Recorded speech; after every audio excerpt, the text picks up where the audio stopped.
bullying and racism, identity and cultural diversity, service provision for minority groups, and education, training and employment opportunities. These were all issues tackled by Access All Areas, the Young People's Inclusion Project.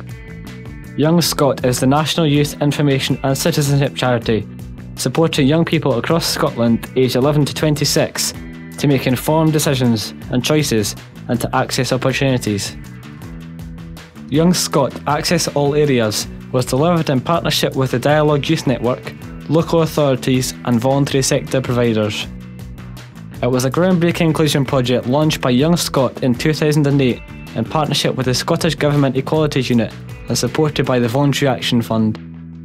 It was a 3-year project that aimed to empower young people from race, religion and minority ethnic groups to influence service provision in their local area, promote inclusion and enhance access to services.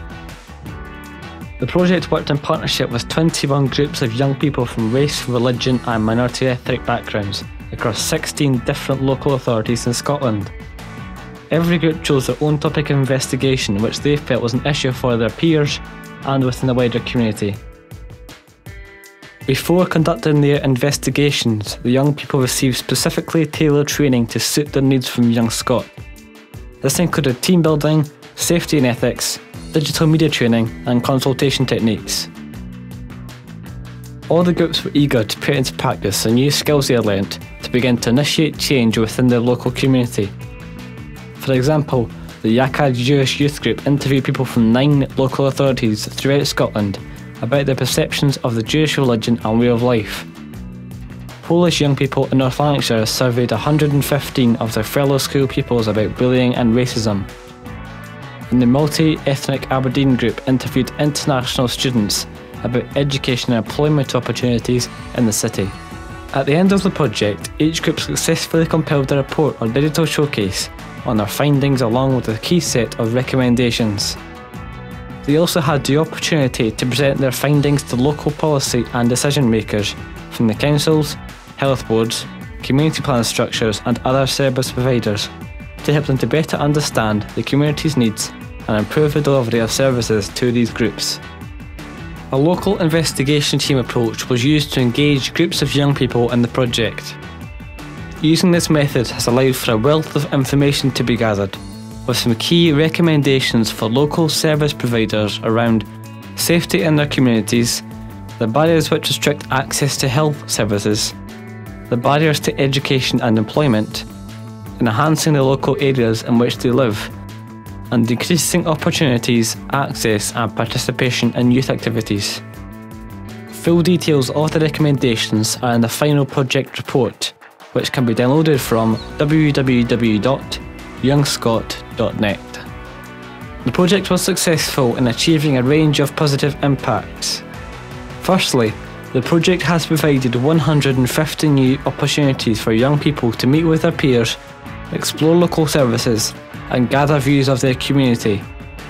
This has enabled them to gain confidence in working as part of a team, researching information, and equipping them with the skills to present their ideas to others.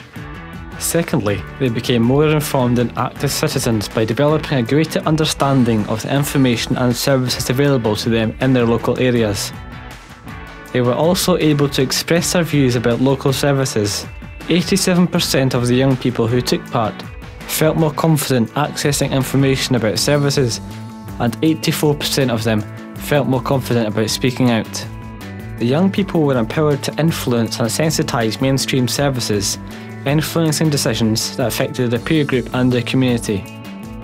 The Scottish Government and local government developed a greater understanding of how to engage with young people from these backgrounds as citizens and as users of services. Finally, local government and community planning partners benefited from the greater participation of young people from minority ethnic, refugee, asylum seeker and faith groups in the community planning processes, thereby supporting successful delivery of the single outcome agreements. It is Young Scot's hope that policy and service providers will take into account the young people's recommendations from the Access All Areas project to develop current and future services. By embedding these recommendations, it will create a lasting legacy for all young people and communities. It is this legacy that will result in improved opportunities, reduced inequalities, and reduction in discrimination and prejudice for young people from minority groups within communities across Scotland.